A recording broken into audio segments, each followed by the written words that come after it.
Merry mate everyone, and welcome to this video. I'm Apprentice Cerberus Barnwade, coming to you from good old Melbourne, Australia. So today I'm just going to show you guys a very quick little video here. So this is my little altar setup here that I have. So I'm in a really small space, so the altar space that I have is fairly small, but it works for me. Now I've got two altars, but I'm only going to show you the one today. This one here is my working altar. I have this lovely pentagram carpet rug that someone gifted to me. I believe it was like a merchandise from the TV series Supernatural, but that is my magic circle. I have this old chest of drawers set. Some of the drawers are broken on the actual, what do you call them? The railing. But this contains my magical herbs, supplies, altar cloths, so forth and so forth. And up here is my altar. And I do utilize the wall, of course, as part of my setup. So just to quickly show you, here I've got this beautiful wizardry plate. Some information about the moon, quarters and its signs, a Southern Hemisphere 2021 lunar chart, the Green Man, some planetary symbols. Here I've got, this was actually a Christmas gift, that was given to me. So that is my real name there. But it is my planetary chart, what the sky looked like astrologically on my day and time of birth. So this was gifted to me. Well, that one there is obviously a nature photo of two gay men, as I am a gay person. Here's a Wheel of the Year type thing. Another the Wheel of the Year type thing on the wall there. So just quickly showing you from right to left. At the right corner here, I've got my horns of Baphomet incense burner. And I've currently got a stick incense lid in there. It does come with a little lid for when I do charcoal, but I haven't got that on right now, obviously. I am a Hellenic practitioner, so here I've got a little wine jug and my anointing oil. And because this is my general altar, I've got my horn god statue as well as tea light candle holder.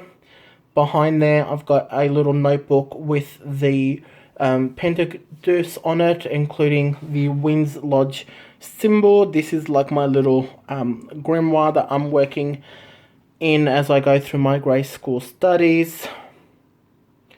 I've got my little offering plate, a candle in a universal candle holder, which I love. This is my my holy wood wand. So it's made from the holy tree, and it kind of looks like a human finger bone, which is why I love it, as it's useful in my necromantic practices.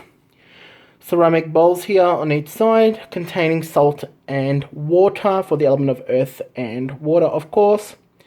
The Great Right statue of the god and goddess, which is my general divine feminine, divine masculine concept here on the altar. On there I've got a blue lapis lazuli and an amethyst.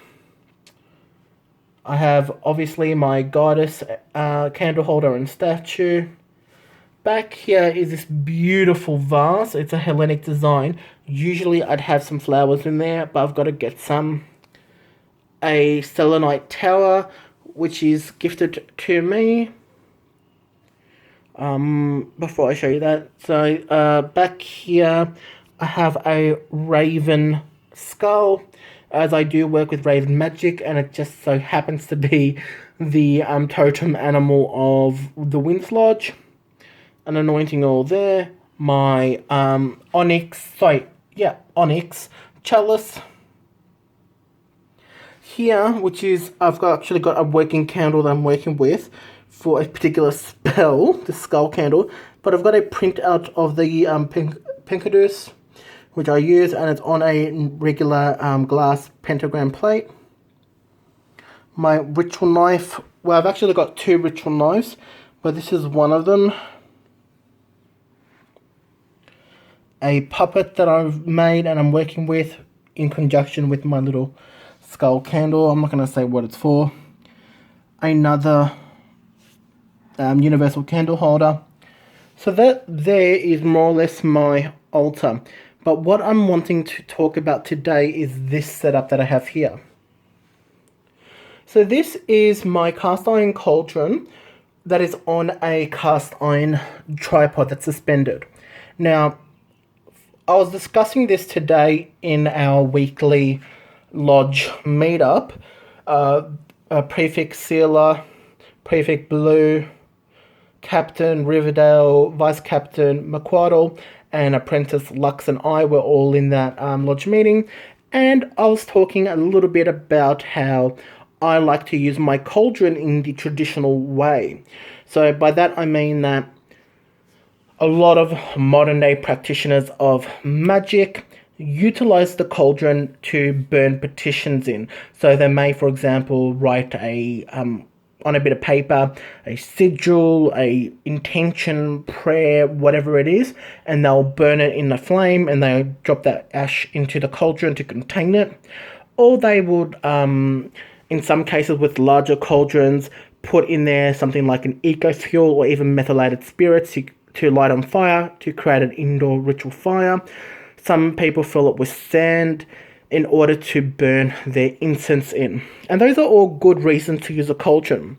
But I like to use it for brewing purposes, potion making, which is the more traditional way. The cauldron is an ancient tool. It was initially the cooking pot. It was designed to cook all of your food in. Now, in the cases of magic, you can use a cauldron to cook your food in. However, if you do so, please keep your cauldron that you use for cooking purposes, and by that I mean culinary food, separate from your magical herbs, simply because some magical herbs and ingredients are toxic and should never be ingested. So if you are very interested in working with herb magic, our wort cunning class offers a lot of, so the wort cunning department offers a lot of suggestions, tips, lessons within it, and I'd highly recommend everyone out there to do the level 1 safety and herb use class before proceeding with studying or working with plants material. Now, I personally have not signed up for that class yet. As a disclaimer, I've been making potions, I've been working with herbal medicines, etc. before I even joined grade school, so I am familiar with that process. But for the purposes of grade school, as soon as I've passed one of my classes and I've taken that off of my current class list, I'll be signing up immediately for the safety and herb use class.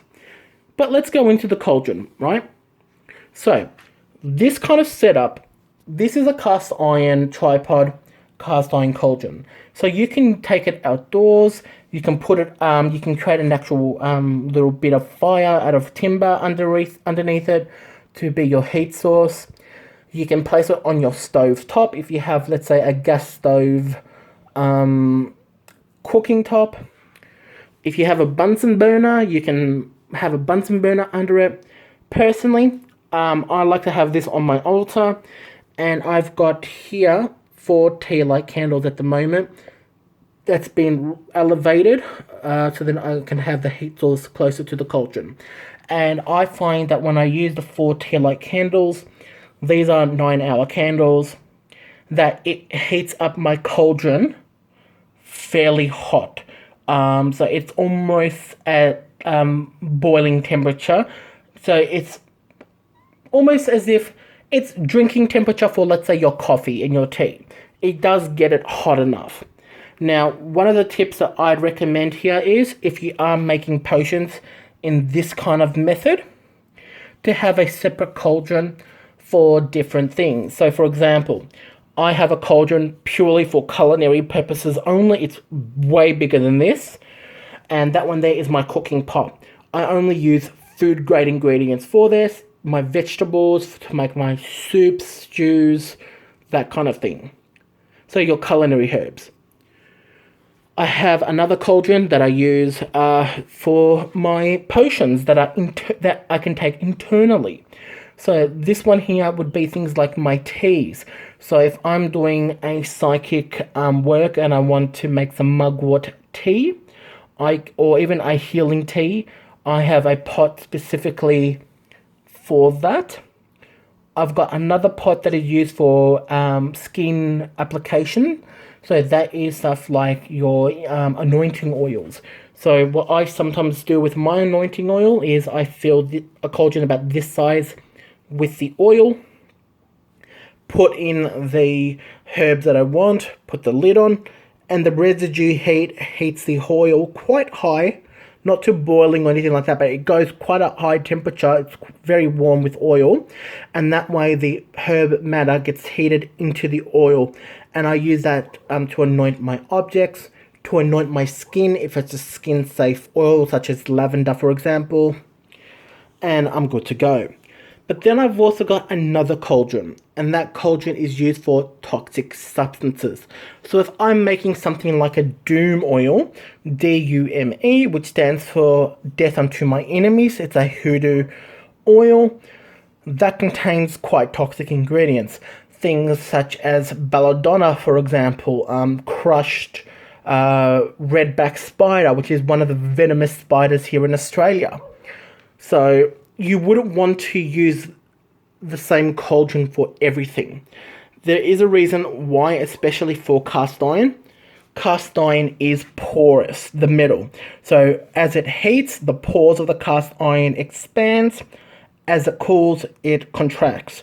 And because of that, no matter how much you scrub, clean, soak your cauldron, you'll always have trace amounts of your previous brew within the pores of that cauldron. So if you've, let's say, brewed belladonna within your cauldron and then you've cleaned it and now you're making, let's say, a lemon balm tea, you will still have trace amounts of that belladonna within the cauldron, within your lemon bar tea, and you could potentially, harm yourself.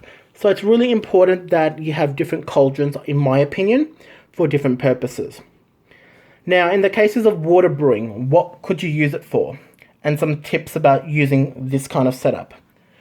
I would always use a 4-wick tea light candle or a 3-wick pillar candle that fits under this. When it comes to filling it with your liquid, this cauldron in particular holds about 1.5 cups, which is enough for most of my brewing purposes that I use it for. So what I like to do is grab some boiling water from a kettle, pour that boiling water into the cauldron that you've got lit. So heat the cauldron in advance. By that I mean have the tea lights on as that's heating, and as the water in your kettle is boiling. Once that's done, pour your boiling water into your cauldron and it's ready to go. And of course, keep your lids covered when you're brewing. You can add in your herbs in there, whatever they are. I've used them for different things. So I've got a cauldron, as I said, for internal usage, and I can use that for my psychic enhancement tea, for like a dream tea, stuff that is safe to take internally. I've made potions that can be used as a floor wash, where I've brewed a strong concoction to, let's say, cleanse my house of negative energies, strain that liquid, add that into my bath, into my mop bucket, to mop my house, to clean my windows. You can use them to anoint objects, as I've explained earlier. So there's quite a lot of different things that you can do with the cauldron.